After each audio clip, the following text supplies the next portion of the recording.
Welcome to சர்மிஸ் kitchen. இன்றைக்கி நம்ம சேனலில் பெப்பர் சிக்கன் எப்படி செய்யுதுன்னு பார்க்கலாம். வாங்க வீடியோக்குள்ளே போகலாம். ஃபஸ்ட்டு பெப்பர் சிக்கன் செய்கிறதுக்கு தேவையான பொருட்கள் என்னென்னு பார்த்துடலாம். 1/4 கிலோ சிக்கனை க்ளீன் பண்ணி வச்சுருக்கேன். சின்ன பீசஸாக 3 துண்டு பட்டை எடுத்திருக்கேன், 2 ஏலக்காய், 3 கிராம்பு, 2 பச்சை மிளகாய், கொஞ்சமாக கருவேப்பிலை, 2 காஞ்ச மிளகாய், 1/2 ஸ்பூன் சோம்பு. இது கூட ஒரு பெரிய வெங்காயத்தை பொடி பொடியாக கட் பண்ணி வச்சுருக்கேன். 1 ஸ்பூன் இஞ்சி பூண்டு பேஸ்ட்,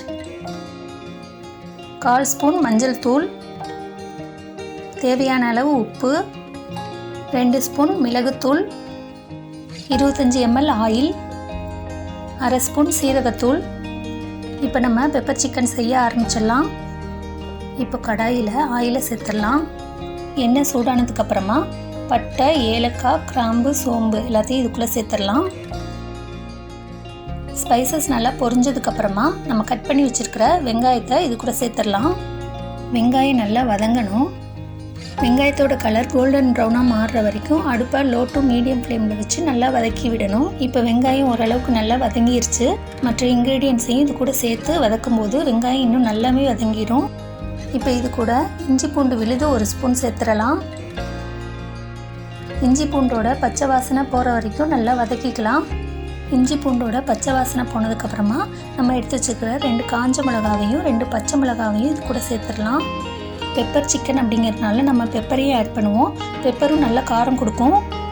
அதனால் உங்கள் காரத்துக்கு ஏற்ற மாதிரி மிளகாயை அதிகப்படுத்தவோ குறைக்கவோ செஞ்சுக்குங்க. நல்லா கலந்து விட்டதுக்கப்புறமா சிக்கனை இது கூட சேர்த்துடலாம். சிக்கன் சேர்த்ததுக்கப்புறமா நல்லா கலந்து விடணும். நம்ம இந்த டிஷ்க்கு தண்ணி எதுவும் சேர்க்க போகிறது கிடையாது. சிக்கன்லேருந்து வெளிவர தண்ணியிலேயே அந்த சிக்கன் நல்லா வெந்துடும். அடுப்பை லோ டு மீடியம் ஃப்ளேம்லேயே வச்சு நல்லா குக் பண்ணுங்கள். பார்த்தீங்கன்னாவே தெரியும், சிக்கன்லேருந்து தண்ணி வெளியே வந்து அதுலேயே நல்லா சிக்கன் குக் ஆகிட்டுருக்கு. இது கூட தேவையான அளவு உப்பு சேர்த்துட்டு 1/4 ஸ்பூன் மஞ்சள் தூள், 1/2 ஸ்பூன் சீரகத்தூள், 2 ஸ்பூன் மிளகுத்தூள் சேர்த்து நல்லா கலந்து விட்டுடலாம்.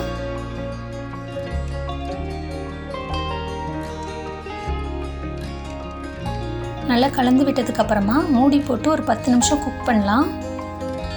ஒரு 2-3 நிமிஷத்துக்கு ஒருக்கா மூடி திறந்து நல்லா கிளறி விட்டுருங்க, இல்லைன்னா அடி பிடிச்சிரும். நான் 1/4 கிலோ சிக்கனுக்கு தேவையான மெஷர்மெண்ட்டை தான் சொல்லியிருக்கேன். நீங்கள் அதிகமாக சமைக்க போகிறீங்கன்னா மற்ற பொருட்களையும் அதிகப்படுத்தி ஆட் பண்ணிக்கோங்க. சிக்கன் நல்லா வெந்துருச்சு. நம்ம சேர்த்த எண்ணெயெல்லாம் நல்லா பிரிஞ்சு வந்திருக்கு. இந்த ஸ்டேஜில் டேஸ்ட் பார்த்துட்டு உப்பு தேவைன்னா சேர்த்துக்கலாம். பெப்பர் சிக்கன் சூப்பராக ரெடி ஆயிடுச்சு. ஃபைனலாக கொஞ்சம் மல்லி கருவேப்பிலை தூவிட்டு இறக்கிடலாம். இந்த ரெசிபியை ரொம்ப ஈஸியாகவும் குயிக்காகவும் செஞ்சிடலாம். இப்போ தான் சமையல் கற்றுக்குறீங்க அப்படின்னா கூட இந்த ரெசிபியை ரொம்ப ஈஸியாக செய்ய முடியும். இந்த ரெசிபியை ட்ரை பண்ணி பாருங்கள். உங்களுக்கு எப்படி வந்ததுங்கிறத கமெண்ட் பாக்ஸில் சொல்லுங்கள். இந்த வீடியோ உங்களுக்கு பிடிச்சிருந்ததுன்னா லைக் பண்ணுங்கள், ஷேர் பண்ணுங்கள், சப்ஸ்கிரைப் பண்ணுங்கள். தேங்க்ஸ் ஃபார் வாட்சிங்.